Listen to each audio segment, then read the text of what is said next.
And welcome to this video for CEE 108. So in this video we are going to review an example of deflection problem and how to solve it.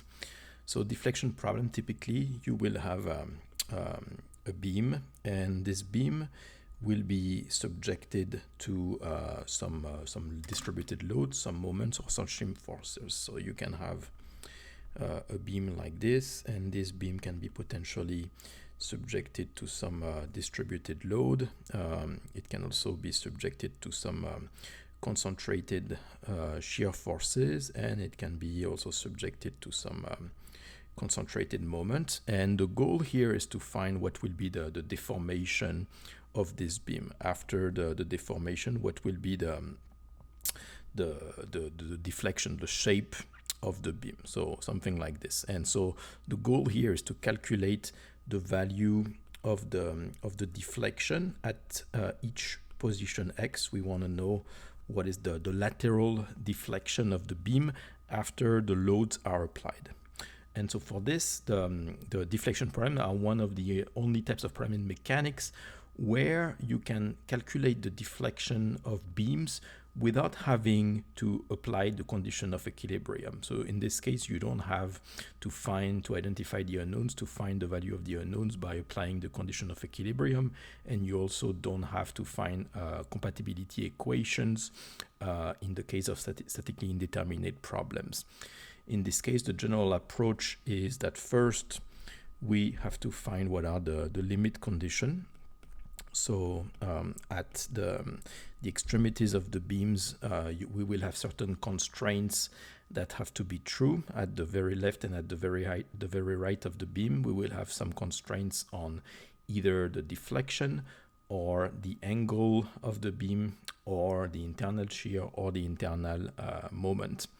Once we have found the limit condition at the very left and at the very right, we will need also to list the continuity conditions. So every time you have either two beams that are attached to each other at a given point, or every time you have a support like a pin, a roller, or a fixed support somewhere in the middle of the beam, or every time you have a discontinuity in the distributed load, then we will need to use some continuity condition to relate the value of the deflection, of the slope, of the internal shear, or of the moments before and after this potential position where you have potentially a discontinuity. So that's going to be the second step. And then after that, the first step will be to conduct some integration. And in this case, the idea is that we start from what we know. What we know is the distributed load. And since the distributed load is related to the fourth derivative of the deflection, what we will do is to start with the distributed load and then integrate this distributed load one time to get the shear, then integrate it another time to get the internal moment, and then integrate it another time to get EI times the slope of the beam. And then if we integrate it one more time, then we get the deflection. So we will need to do 1, 2, 3, and 4 integration to relate the distributed load, which is what a quantity that we always know, to what we are looking for, which is the deflection as a function of x. So what we are going to do is to see an example here of deflection problem where there are some discontinuities that needs to be taken into account. So we are going to consider the following example of a beam that has a size 4L that goes between -2L to +2L. And this beam is attached to a pin at x equal -L and a roller at x equal +L. And it is subjected to two external concentrated moments at its two extremities on the very left and very right at -2L and +2L.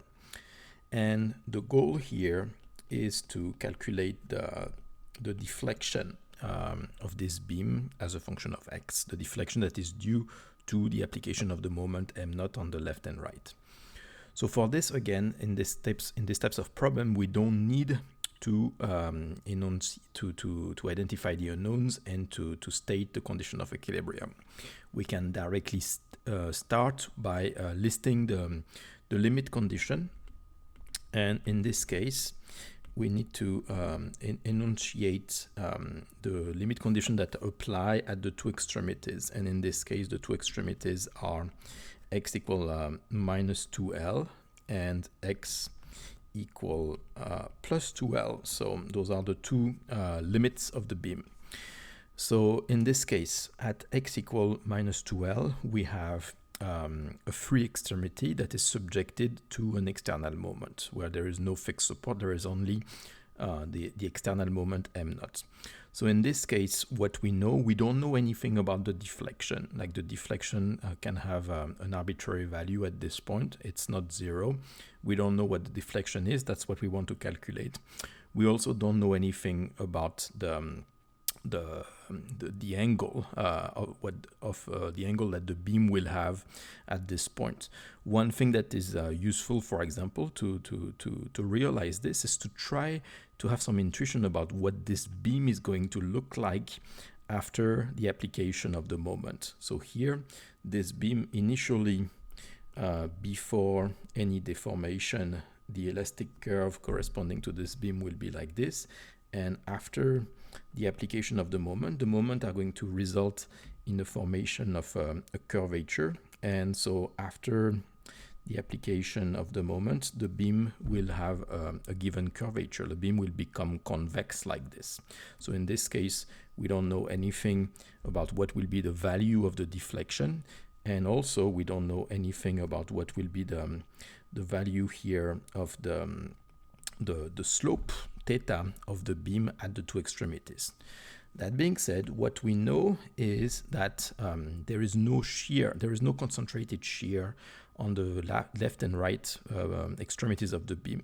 And since the internal shear becomes equal to the external shear at the extremities, then we know that the internal shear at minus 2L and at 2L is equal to 0. The idea in this case is that the external shear becomes equal to the internal shear at the extremities, provided that the shear is expressed with the right sign convention. And as a reminder, the sign convention is that the shear is going down on the right surface and going up on the left surface. That is the positive sign convention for the internal shear. And similarly for the moment, the internal moment becomes equal to the external moment at the extremities, provided it is expressed with the right sign convention. And in this case, the positive internal moment is a moment that tends to result in a positive curvature, where the beam becomes convex, where the beam tends to have a smiley face. So in this case, we have an external moment at x equal 2L and minus 2L. So the internal moment will become equal to the external moment, and in this case the external moment is already expressed with the positive sign convention. So the internal moment becomes equal to plus m naught at minus 2L and at plus 2L. So this is the limit condition. Now we can express the continuity condition.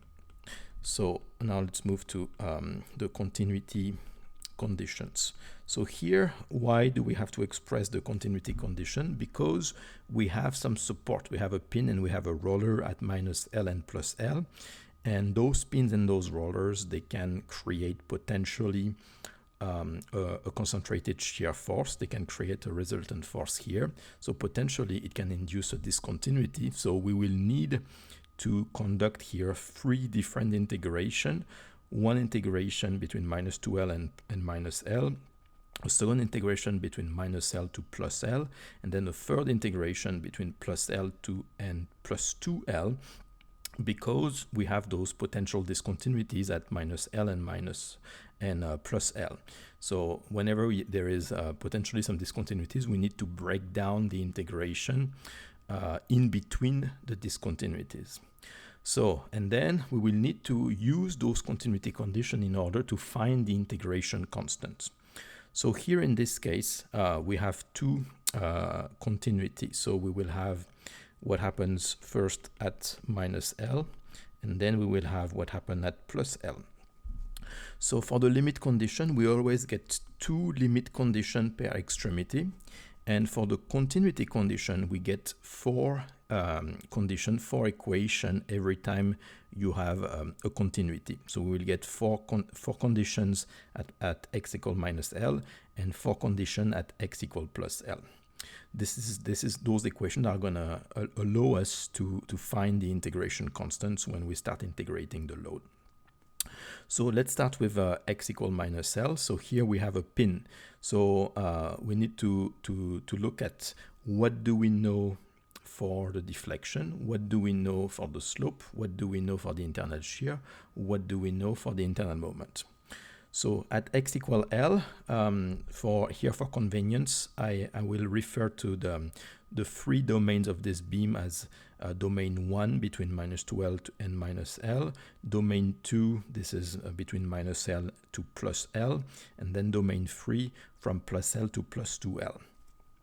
So at x equal minus L, this is where the domain 1 is connected to the domain 2 of the beam. So there are certain things that we can say for sure. First, the beam is connected to the pin. So it means that the pin prevents the beam from going up and down at this point. So we know that at this point, at x equal minus L, necessarily the deflection of the beam number 1 at this point is equal to 0. And we also know that since the beam is continuous, the deflection of the beam number 2 at this point is also equal to 0. So not only we know that the deflection of beam number 1 is the same as the deflection of the beam number 2, which is always true because the beam has to remain continuous, otherwise the beam would be broken. Not only we know that the deflection of beam number 1 is equal to the deflection of beam number 2 at this point, but we also know that those 2 deflections are equal to 0. So that gives us 2 distinct equations. Next, we know that necessarily the slope of beam number 1 at this point has to be equal to the slope of beam number 2 at this point, at minus L. This is because, again, the slope of the beam has to be continuous. You cannot have a beam that suddenly has a discontinuity in the slope like this. It would mean, again, that the beam is broken. So the slope is continuous. Next, regarding the shear, we don't know anything about the shear because here we have a support. The support will result potentially in a shear force, a resistant shear force. And if you have a resistant force, a resistant shear force, then you may have potentially a discontinuity in the internal shear. So we don't know how the internal shear of beam number 1 is related to the internal shear of beam number 2 at x equal minus L. That being said, we know that there is no external moment at x equal minus L, and if there is no external moment, then it means that the moment has to be continuous. So necessarily, the moment of beam number 1 at minus L has to be the same as the moment of beam number 2 at x equal minus L. This is only valid at x equal minus L. This is only valid at the point where the 2 beams are connected with each other. Then, so we have exactly the same thing at x equal plus L. Now we have a roller. The roller will create exactly the same continuity condition as a pin. So again, at this point, we will know that the deflection of beam number 2 at plus L is equal to 0. The beam has to remain attached to the roller at plus L. It cannot move up, cannot move down. Same thing for beam number 3. At this point, the deflection is equal to the deflection of beam number 2, so it's also equal to 0. The slope of the 2 beams at plus L are equal to each other necessarily at this point. We don't know anything about the shear, but we know that the moment of beam number 2 at this point has to be equal to the internal moment of beam number 3 at this point. So this is the limit condition and the continuity condition that are going to allow us to find all the integration constant when we integrate 4 times the load in order to get internal shear, internal moment, slope, and eventually deflection. So now that we have the limit condition and the continuity condition, all we have to do now is to conduct some integration to integrate the load. And for this, we will need to conduct 3 distinct integration, because we have potentially some discontinuities at -L and +L. So we need to break down those integration within 3 distinct integration along beam number 1, beam number 2, and beam number 3. So for this, the first thing is to start by stating what the distributed load is. So we will start by stating that the distributed load is the 4th derivative of the deflection, and so this is equal to the distributed load in beam number 1, and so this thing is equal to 0. So same thing for beam number 2. So same thing, the distributed load along beam number 2 is going to be related to the 4th derivative of the deflection, and this is also going to be equal to 0 since there is no distributed load here. And finally, we have the same along beam number 3. Again, the distributed load is going to be related to the 4th derivative of the deflection, and so this is going to be equal to the distributed load along beam number 3, which again is equal to 0. There is no distributed load here. So once we have this, now we need to integrate. So if we integrate, what we get is now the 3rd derivative of the deflection, and now this becomes equal to the internal shear. And so when we do that, we integrate. So we integrate 0, that gives us a constant C1.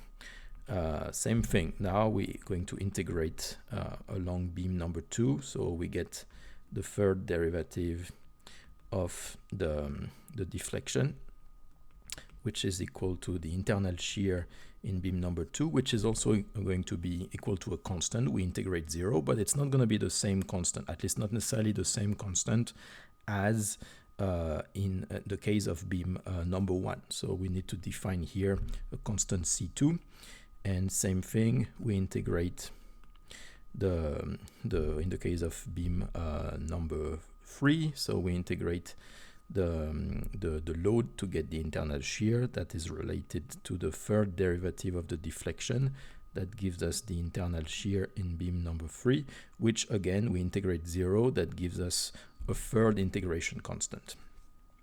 So now we need to find those constants, and for this we need to use the limit condition or the continuity condition that we have found.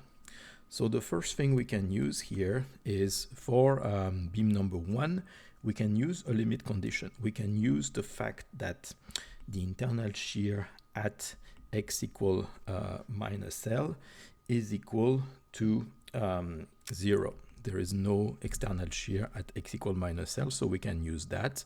Why? Because the internal shear is also equal to C1. If we replace x by 2L here, like the internal shear is also equal to C1, so it means that necessarily C1 is equal to 0. So it means that in this case, we get that the internal shear is equal to just C1, and C1 is equal to 0. So we get the value of the internal shear in beam number 1. So we can do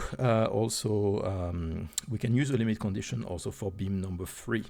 Why? Because we also know the value of the internal shear in beam number 3 at 2L. This is equal to 0 because there is no concentrated internal shear at x equal 2L. So in this case, this is also equal to C3. Due to what we wrote here, and so in this case it means that C3 is equal to 0, so it means that the internal shear in beam number 3 is equal to C3, which is equal to 0. And so finally now we need to find the value of C2, and so for this we don't have any limit condition or any continuity condition that we can use. So far we will need to at this point just keep this constant C2, and we will need to integrate it by keeping it, and then we will be able to find the value of C2 by using the other limit condition and the other continuity condition that we have for the moment, for the angle, or for the deflection, but we don't have anything else involving the internal shear at this point that we can use. So at this point, the only thing we can say is that the internal shear is equal to C2. So obviously this is not a final answer. We will need to find the value of C2 in the following step of the integration. So now that we have found the value of the internal shear, now we need to integrate one more time to find the internal moment. So we are going to do that for beam number 1, 2, and 3. So if we integrate one more time, now we get the second derivative of the deflection, which is equal to the moment in beam number 1. And so we integrate 0, so we get a new constant. So we're going to call this constant C4. Same thing for beam number 2, we integrate it, now we get the second derivative of the deflection, which again is equal to the moment in beam number 2. And so now we don't know what the value of C2 is at this point, so we just need to keep it and integrate it. So we get C2x plus a new constant C5. So at this point we need to keep this constant C2 because we don't know yet its value. Next, we integrate for beam number 3, so we get the second derivative of the deflection in beam number 3, which gives us the moment in beam number 3. And so in this case, the shear is 0, so when we integrate it to get the moment, we get a new constant C6. So now we need to again find apply some limit condition or some continuity condition to find the value of those constants. So first we have a limit condition that we can use for beam number 1. We know that the moment at x equal minus L at the very left of the beam, this is equal to m naught. It's equal to plus m naught.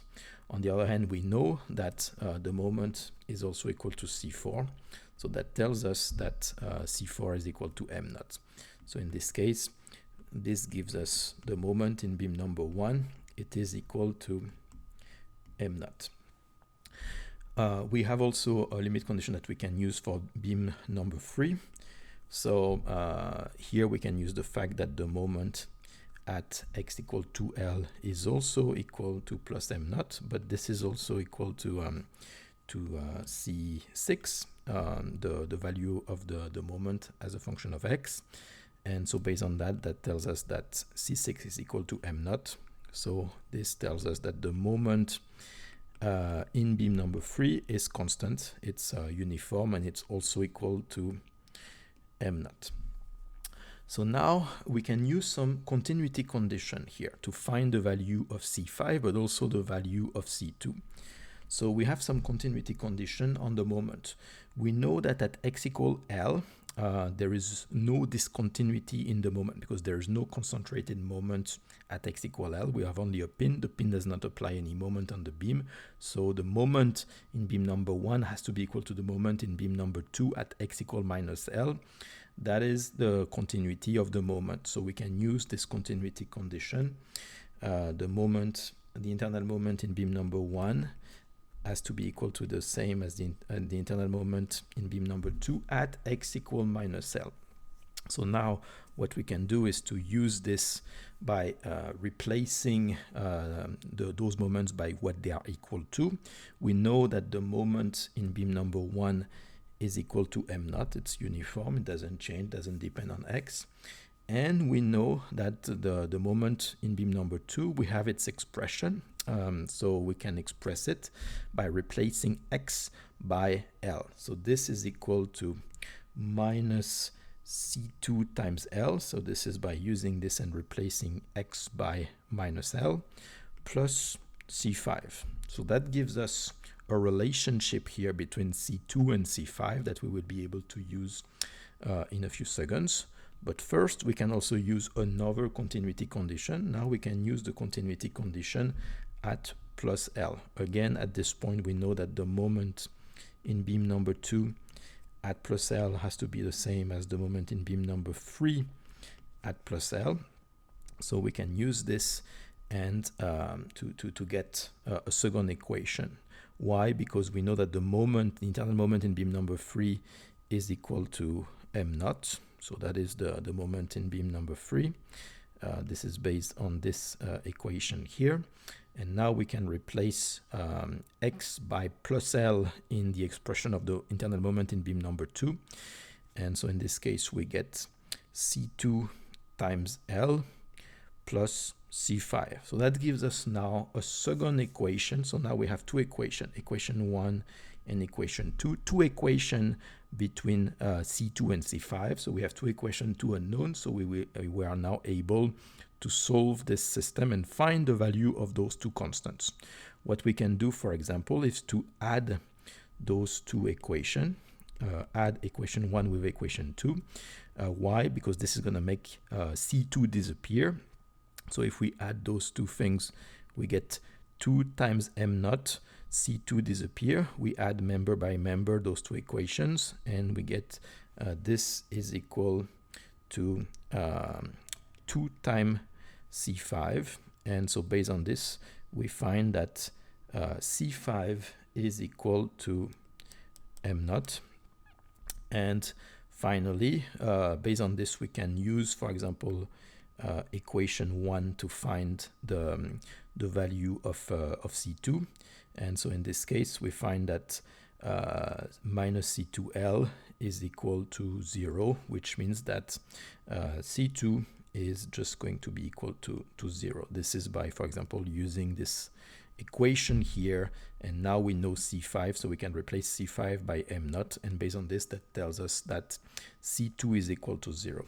So based on that, now we are able to express the moment in beam number 2. So the moment in beam number 2 is equal to so the C2 times x, but C2 is equal to 0, so these terms disappear, and so we just have C5. So the moment in beam number 2 is just equal to m naught. So now that we have the internal moment, we can integrate one more time to get the slope of the beam. So we integrate now we will get the first derivative of the deflection, which is related to the slope. So in this case, when we integrate the moment, we don't get directly the slope. The slope is equal to the derivative of the deflection. So here what we get is EI times the slope. We don't get the slope, we get the slope times the Young's modulus times the moment of inertia. And so what we have to do here is to integrate m naught. So we get m naught x plus a new constant. So now we get a new constant C7. So we are going to do the same for beam number 2. We get the derivative of the deflection, which is EI times the slope of the beam in beam number 2. So again, m naught x plus a new integration constant C8. And same thing for beam number 3.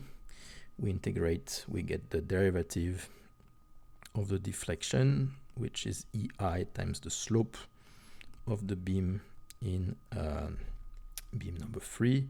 And again, we integrate m naught. So we get m naught x plus an integration constant C9. Okay, so now we need to see what we can use in terms of limit condition and continuity condition. We have already used all the limit condition. The limit condition were only in terms of the internal shear and the internal moment. So now we have to use only some continuity condition. So there are two continuity conditions that we can use in this case. Those are the continuity conditions that involve the slope. So here, what we can use is two things. First, we know that at x equal minus L, the slope of beam number 1 has to be the same as the slope of beam number 2. So we can use that to find the relationship between the constant C7 and C8. So what we can do here is to use the expression of the slope at in beam number 1 in terms of x and replace x by minus L and say that this slope has to be equal to also the slope at minus L in beam number 2, where again we would replace x by minus L. So here what we can do first is to just multiply this by EI on the left and right. So if we multiply this thing by EI, now we can directly use those two expressions here and replace x by minus L, since those two expressions are equal to EI times the slope. So the first term here, I can use this and replace x by minus L. So this is equal to minus m naught times L plus C7, and this thing is equal to, now I can use this expression and again replace x by minus L. So this is minus m naught L plus C8. And so necessarily based on this, we find that C8 is equal to C7. That doesn't tell us yet the value of C8 and C7, but that's a first relationship that we can use. Next, we can also use a second continuity condition, which is that similarly at x equal plus L, the slope of the beam number 2 has to be equal to the slope of beam number 3. So the slope of beam number 2 at plus L has to be the same as the slope of beam number 3 at plus L. So similarly here, I can use the expression of the slope in beam number 2 and 3 and replace x by plus L. So this gives me m naught times L plus C8 is equal to m naught times L plus C9. And necessarily this means that C8 is equal to C9. And since C8 is also equal to C7, it means that here all those three constants, C8, C9, and C7, they are all equal to each other. So at this point, we cannot know what is the value of those three constants. We just know that they are equal to each other. We will need to wait for the next step to find the value of those constants. So now that we know that the slopes are all equal to each other, and so the EI times the slope is equal to m naught x plus C7, the same constant C7 for beam number 1, 2, and 3. Now we can integrate one more time. So now this time if we integrate, now we get EI times the deflection. So we just need to integrate this one more time for each of those beams, and now we will be able to get the deflection. So if we integrate m naught x, we get 1/2 of m naught x squared. We integrate C7, we get C7 times x. And now we get a new integration constant, C10. So let's do the same for beam number 2. So we get EI times deflection in beam number 2. Again, 1/2 m naught x squared plus C7x plus integration constant C11. And we do the same for beam number 3. EI deflection of beam number 3 is equal to 1/2 m naught x squared plus C7x plus the last integration constant C12. Okay, so now that we have this, we need to find, we have those 4 remaining integration constants, C12, C11, C10, and also C7. And so we have the remaining continuity condition that we haven't used. So that's what we are going to use now to find the value of those integration constants. First, we can use the fact that the deflection in beam number 1 at minus L is equal to 0. This is at this point at minus L, the beam number 1 is attached to the pin, so its deflection has to be equal to 0.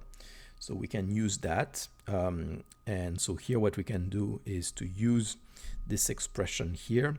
And since the deflection is equal to 0, then necessarily EI times the deflection at this point is also equal to 0. So I can just replace x by minus L and say that this expression has to be equal to 0.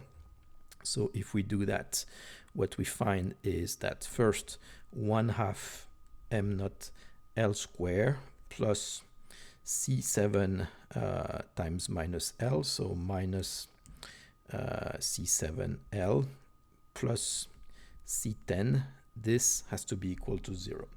So that gives us the value, that gives us an expression of C10 in terms of C7. So for example, we can write this in terms of C10 is equal to 1/2 minus 1/2 m naught L square plus C7L. So what else we can do? We have also a limit condition that we can use for beam number 2. Similarly, we know that beam number 2 is also attached to the pin at minus L. So the deflection of beam number 2 at minus L also has to be equal to 0. So same thing here, I can replace x by minus L and see what we get. So based on this, we get 1/2 m naught L square plus or minus C7L plus C11 is equal to 0. So that gives us another equation now relating C11 to C7. So we can say that C11 is equal to C7L minus 1/2 m naught L square. Okay, so what else do we have? We have a continuity condition for beam number 3. We know that, again, beam number 3 is attached to the pin at x equal plus L. So we can say that beam number 3 at plus L is equal to, its deflection is equal to 0. So same thing, we replace x by plus L. So 1/2 m naught L square plus C7L plus C12 is equal to 0. So that gives us an expression of C12 in terms of C7. So 1/2 m naught L square minus C7L. And now, so there is one remaining limit condition, continuity condition that we haven't used, which is the fact that beam number 2, its deflection at plus L also has to be equal to 0. So the deflection in beam number 2 at plus L has to be equal to 0, since beam number 2 is attached to the pin at plus L. So we can use this and again replace x by L.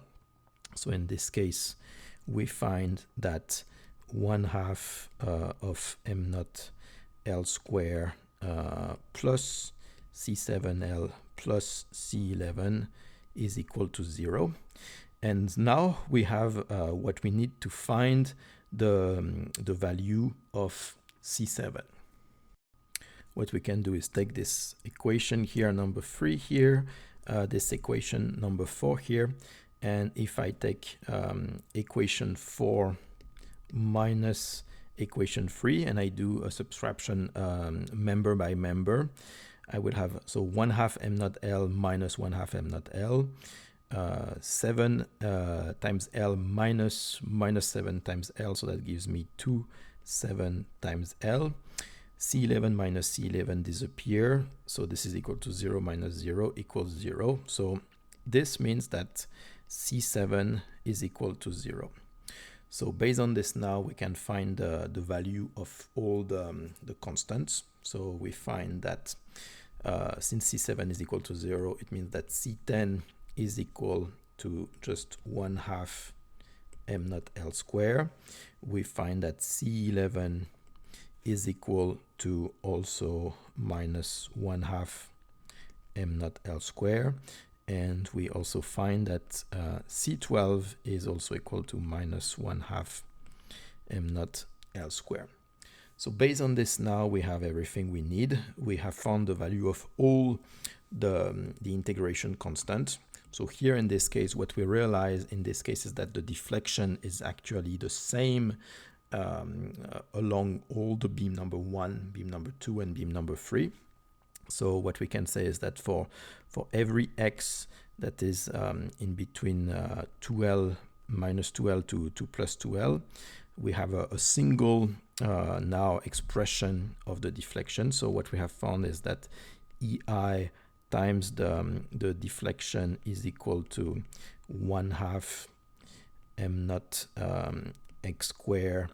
The term in terms of C7 disappears since C7 is equal to 0, plus C10, which is equal to C11, which is equal to C12, which is 1/2 m naught L square. And so based on this, now we can state the expression of the deflection. So the deflection is equal to m naught divided by 2 EI times x2 minus L square. So we have this single expression here that is valid for beam number 1, 2, and 3. So the deflection can be represented by a single equation here that works for the free domain 1, 2, and 3 of this beam. So this is the idea of these types of problem here. We just we are going to get, every time we integrate the load to get the shear, to get the moment, to get the slope, to get the deflection, every time we get an integration constant. And necessarily by using the continuity condition and the limit condition, we will get exactly the right number of equations to find the value of all those integration constants. So this is necessarily going to be a system, a mathematical system that can be solved.